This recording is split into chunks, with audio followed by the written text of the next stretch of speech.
All right.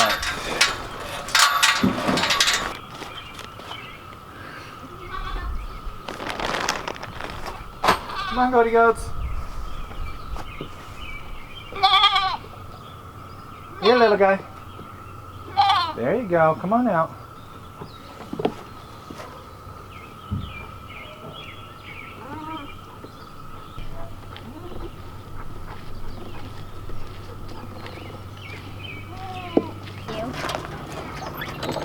Hi, little guy. I think we should install the inner section of electric here first. Yeah, that makes sense. Today we're going to be running an interior electric fence on all of our paddocks. For a couple of reasons. First, we had a giant tree come down on the fencing, totally broke our fencing down. So while we're kind of waiting, of course on Sunday there's going to be a motorcycle.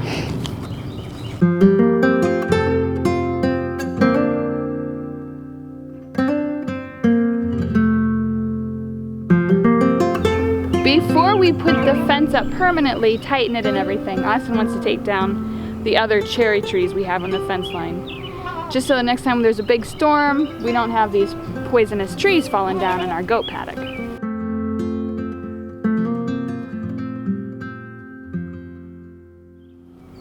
So until we get that fence up permanently tight, we're gonna run this hot interior fence so the goats aren't pushing the fence line at all. Plus, long term, it'll help the longevity of our fencing. Goats have a tendency to push on fences. They like to rub up against them, kind of scratch themselves on them. Oh yeah, I see Lacey do that in the from the cattle panels. Yeah, push up against it to get all that yummy stuff they always want on the other side. And then this will be good for pigs, for cows, goats, sheep, anything we want to put in here. They'll get trained to the electric fence.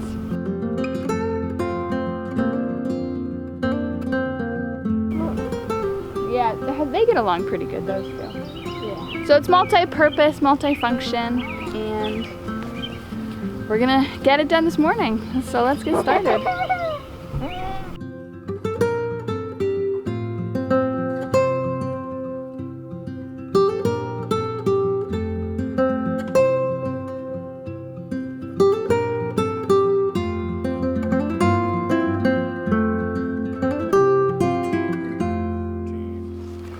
Because your dad makes you do this. Okay, I'm coming back down for this one, and I think it's just like there. Yeah, they keep doing it the same height, so I don't even need you for this one, dude. Oh, thanks, little guy. But,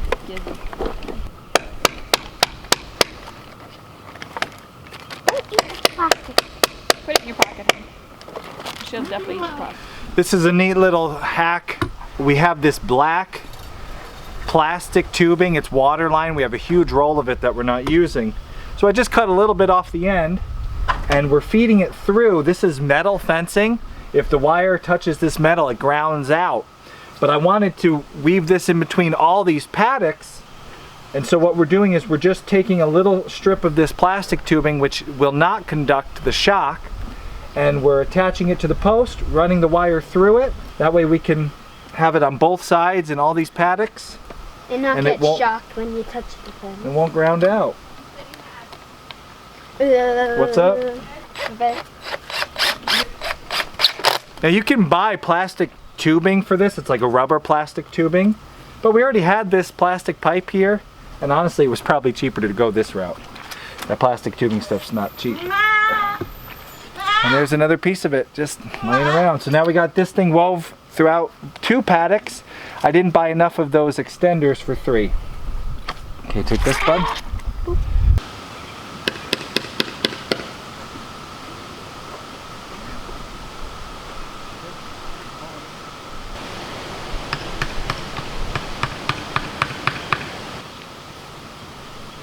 Grab this quick.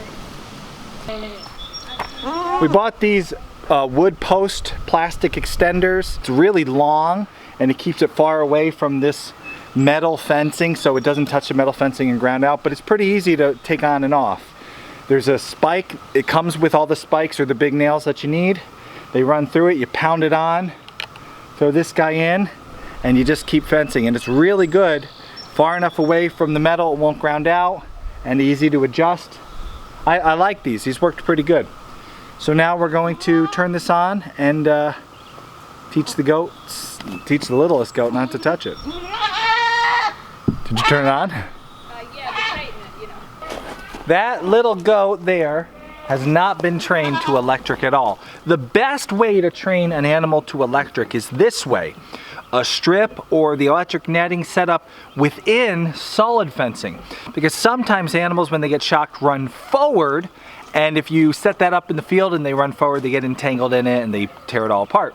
Here, they have no choice but to jump backward, which will train them to jump backward. You can teach them, like we did in a previous video, without the permanent fencing on the other side. We use leashes to make sure we can direct the goats and train them ourselves. But now here, little guy is going to learn the electric fence without the option of running through it. So we're going to turn it on and watch and learn. Watch as he learns. It's a little low for him. Uh-oh. It's not blinking. That's not right. Oh, it's not plugged in. We forgot to plug it in.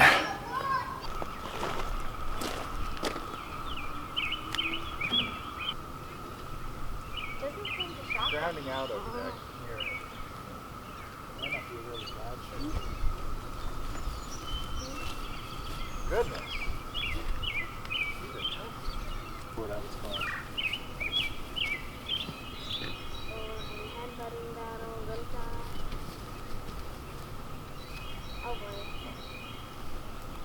Oh boy. Oh. Alright. Well, we're pretty good. Think he knows now. Don't get shocked. Okay, the next job I have for today, if I can beat the rain, working in between these PA storms, is to get the cows set up an automatic waterer. I'm going to be using a shallower water trough. As long as it's automatic, it'll be easier to keep a shallower one clean, and because it's got the automated float Little Giant waterer on it, it should always be full of water. We don't need the volume of the big one. The big ones down below get really algae filled and dirty quicker, and so I think having the little one this year is going to keep it cleaner, easier to hose out and clean out and swab the bottom, and it will fill back up quicker. The deep water ones, it's basically you're holding a lot of volume you don't need if you have it set up to an automated waterer. So this year's automatic cow water is going to be in the shallow trough. I'm going to have a link below for all the stuff we're using for waterers and fencing things. We also have a ultimate homesteader electric fencing guide. You can click here to check that out. It's free. It's a guide just of all the things that we use for each animal and explanations why. And we add to it all the time, so leave comments if you have questions at the guide back at our website, and we can answer your questions and add to it. Let's go set up an automatic waterer.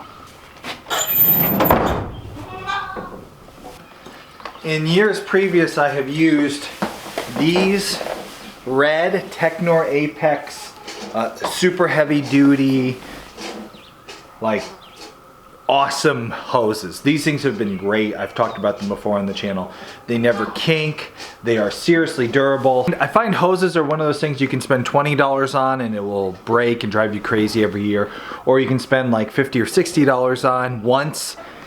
They last forever. Unless you break them yourself, which is what I did last year. I was taking apart some fittings and I confused what was the fitting and what was the hose, and I just torqued the thing. But everyday wear and tear, these hoses are awesome. This year I'm trying something new. It's the 0G series of the Technor Apex hose. This is a more lightweight hose. It gets the same good reviews on Amazon, actually a little bit better than that hose.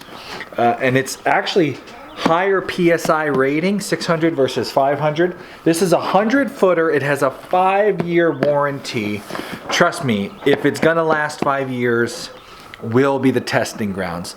I can't recommend this hose yet because I have not tried it, but I do know Technor Apex makes a great hose. Again, link below for the Technor Apex, and I'll put a link for this if you want to try it out along with me. Buyer beware, I haven't tried it, but I know this company makes good hoses and this one gets good reviews.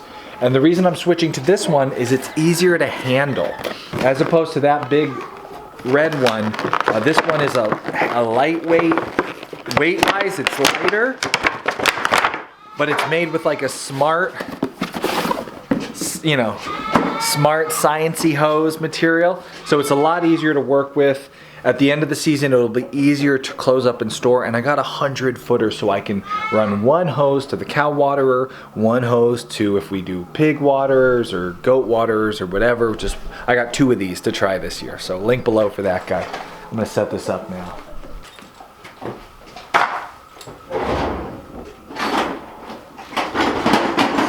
I always keep these wrenches in the barn because you're always working with hose, and to even go all the way to the pole barn, it's right there, but it's just nice to have a couple extras in the barn because in a jam, there they are, ready to go. Same with Teflon tape. Always working with hoses, messing around. So a couple of these wrenches, some Teflon tape, and we're ready to connect some stuff here.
Don't forget that electric fence buyer's guide. It's totally free. Click here to check that out. And if you're gonna shop for any of the gear you saw in today's video, if you use our links below or type in www.amsteady.com, it will forward you onto Amazon, and we will earn a small commission for sending you there without costing you a penny extra. Thank you for your support.